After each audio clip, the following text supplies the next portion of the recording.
Daniel, capítulo 5.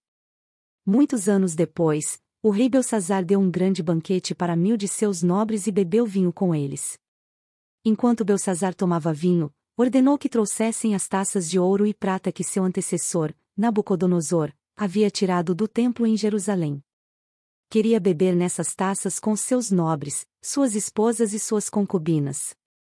Então trouxeram as taças de ouro do templo, a casa de Deus em Jerusalém, e o rei e seus nobres, suas esposas e concubinas beberam nelas. Enquanto tomavam o vinho, louvavam seus ídolos feitos de ouro, prata, bronze, ferro, madeira e pedra. De repente, viram dedos de mão humana escreverem no reboco da parede do palácio real, perto do candelabro. O próprio rei viu a mão enquanto ela escrevia. E seu rosto ficou pálido de medo. Seus joelhos batiam um contra o outro, e suas pernas vacilavam. Aos gritos, o rei mandou chamar os encantadores, os astrólogos e os adivinhos. Disse aos sábios da Babilônia: quem conseguir ler esta inscrição e me disser o que ela significa será vestido com um manto vermelho, e em seu pescoço será colocada uma corrente de ouro. Ele se tornará o terceiro em importância em meu reino. Quando todos os sábios do rei chegaram, nenhum deles foi capaz de ler a inscrição nem de dizer o que ela significava. O rei ficou muito assustado, e seu rosto, ainda mais pálido. Seus nobres também ficaram abalados. A rainha mãe soube do que estava acontecendo ao rei e seus nobres e foi depressa à sala de banquetes. Disse ela a Belsazzar: que o rei viva para sempre. Não fique tão pálido e assustado. Há em seu reino um homem que tem nele o espírito dos santos deuses. Durante o reinado de Nabucodonosor, esse homem demonstrou percepção, entendimento e sabedoria como a dos deuses. Seu antecessor, o rei Nabucodonosor, o nomeou chefe de todos os magos, encantadores, astrólogos e adivinhos da Babilônia. Esse homem, Daniel, a quem o rei deu o nome de Beltesazar, tem inteligência extraordinária e é cheio de conhecimento e entendimento. É capaz de interpretar sonhos, explicar enigmas e resolver problemas difíceis. Mande chamar Daniel, e ele lhe dirá o que significa a inscrição. Daniel foi levado à presença do rei, que lhe perguntou: você é Daniel, um dos exilados trazidos de Judá por meu antecessor, o rei Nabucodonosor? Soube que o espírito dos deuses está em você, e que é cheio de percepção, entendimento e sabedoria. Meus sábios e encantadores tentaram ler as palavras na parede e me dizer o que significam, mas não conseguiram. Soube que você é capaz de interpretar e resolver problemas difíceis.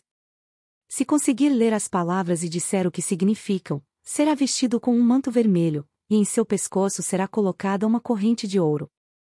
Você se tornará o terceiro em importância em meu reino. Daniel respondeu ao rei: guarde seus presentes ou entregue-os a outra pessoa, mas eu lhe direi o que significa a inscrição.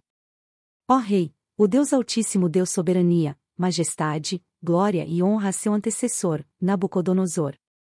Ele o engrandeceu de tal modo que povos de todas as raças, nações e línguas estremeciam de medo diante dele. Matava quem ele queria matar e poupava quem ele queria poupar, honrava quem ele queria honrar e humilhava quem ele queria humilhar. Quando, porém, seu coração e sua mente se encheram de arrogância, ele foi tirado de seu trono e despojado de sua glória. Foi expulso do convívio humano. Sua mente se tornou como a de um animal, e ele viveu entre os jumentos selvagens. Passou a comer capim, como os bois, e foi molhado pelo orvalho do céu, até entender que o Deus Altíssimo domina sobre todos os reinos do mundo, e nomeia quem ele quer para governar sobre eles. Ó Belsazzar, o Senhor é sucessor dele e sabia de tudo isso, mas mesmo assim não se humilhou. Desafiou o Senhor dos céus e mandou trazer essas taças do templo. O rei, seus nobres, suas esposas e suas concubinas beberam vinho dessas taças enquanto louvavam deuses de prata, ouro, bronze, ferro, madeira e pedra, deuses que não veem, não ouvem, nem sabem coisa alguma. Mas o rei não honrou ao Deus que lhe dá fôlego de vida e controla seu destino. Por isso Deus enviou a mão que escreveu a mensagem. Esta é a mensagem que foi escrita: Mene, Mene, Tekel e Parsim. E este é o significado das palavras: Mene, Deus contou os dias de seu reinado e determinou seu fim. Tekel, você foi pesado na balança e não atingiu o peso necessário. Parsim, seu reino será dividido e entregue aos medos e aos persas. Então, por ordem de Belsazar, vestiram Daniel com um manto vermelho, colocaram em seu pescoço uma corrente de ouro e o declararam o terceiro em importância no reino. Naquela mesma noite, Belsazar, rei da Babilônia, foi morto. E Dário, o Medo, tinha 62 anos quando se apoderou do reino. Daniel, capítulo 6. O rei Dário resolveu dividir o reino em 120 províncias e nomeou um alto funcionário para governar cada uma delas. O rei também escolheu como administradores Daniel e outros 2 homens, para que supervisionassem os altos funcionários e protegessem os interesses do rei. Em pouco tempo, Daniel se mostrou mais capaz que todos os outros administradores e altos funcionários. Por causa da grande capacidade de Daniel, o rei planejava colocá-lo à frente de todo o reino. Os outros administradores e altos funcionários começaram a procurar falhas no modo como Daniel conduzia as questões de governo, mas nada encontraram para criticar ou condenar. Ele era leal, sempre responsável e digno de confiança. Por isso, concluíram: nossa única chance de encontrar algum motivo para acusar Daniel será em relação às leis de seu Deus. Então os administradores e os altos funcionários foram até o rei e lhe disseram: que o rei Dário viva para sempre. Nós administradores, oficiais, altos funcionários, conselheiros e governadores estamos todos de acordo que o rei deve decretar uma lei a ser cumprida rigorosamente. Dê ordens para que, nos próximos 30 dias, qualquer pessoa que orar a alguém, divino ou humano, exceto ao rei, seja lançada na cova dos leões. Agora, ó rei, decrete e assine essa lei para que não possa ser mudada, como lei oficial dos medos e dos persas, que não pode ser revogada. E o rei Dário assinou a lei. Quando Daniel soube que a lei tinha sido assinada, foi para casa e, como de costume, ajoelhou-se no quarto no andar de cima, com as janelas abertas na direção de Jerusalém. Orava 3 vezes por dia e dava graças a seu Deus. Os oficiais foram juntos à casa de Daniel e o encontraram orando e pedindo ajuda a Deus. Então foram diretamente ao rei e o lembraram da lei. O rei não assinou um decreto ordenando que qualquer um que orasse a alguém, divino ou humano, exceto ao rei, fosse lançado na cova dos leões? Sim, respondeu o rei.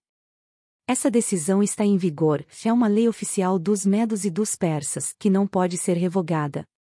Então disseram ao rei: aquele homem, Daniel, um dos exilados de Judá, não dá importância ao rei nem à sua lei. Continua a orar ao Deus dele 3 vezes por dia. Quando o rei ouviu isso, ficou muito angustiado e procurou uma forma de salvar Daniel. Passou o resto do dia pensando no modo de livrá-lo dessa situação. À noite, os homens foram juntos ao rei e disseram: ó rei, o Senhor sabe que, conforme a lei dos medos e dos persas, nenhum decreto que o rei assina pode ser revogado. Por fim, o rei deu ordens para que Daniel fosse preso e lançado na cova dos leões. O rei lhe disse: que seu Deus, a quem você serve fielmente, o livre. Então trouxeram uma pedra e a colocaram sobre a abertura da cova. O rei selou a pedra com seu anel e com os anéis de seus nobres, para que ninguém pudesse resgatar Daniel. O rei voltou a seu palácio e passou a noite em jejum. Não quis nenhum dos divertimentos habituais e não conseguiu dormir a noite inteira. De manhã bem cedo, levantou-se e foi apressadamente à cova dos leões. Quando chegou lá, gritou angustiado: Daniel, servo do Deus vivo. O Deus a quem você serve tão fielmente pôde livrá-lo dos leões? Daniel respondeu: que o rei viva para sempre. Meu Deus enviou seu anjo para fechar a boca dos leões de modo que não me fizessem mal, pois fui considerado inocente aos olhos de Deus. Também não fiz coisa alguma contra o Senhor, ó rei.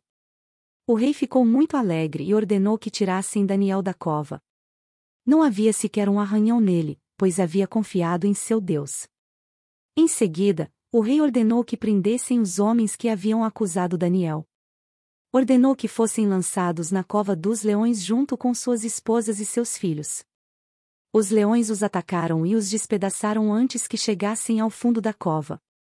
Então o rei Dário enviou esta mensagem a povos de todas as raças, nações e línguas em todo o mundo: paz e prosperidade. Decreto que todos em meu reino devem tremer de medo diante do Deus de Daniel. Pois ele é o Deus vivo e permanecerá para sempre. Seu reino jamais será destruído, e seu domínio não terá fim. Ele livra e salva seu povo, realiza sinais e maravilhas. Nos céus e na terra. Foi ele que livrou Daniel do poder dos leões. Assim, Daniel prosperou durante o reinado de Dário e durante o reinado de Ciro, o persa.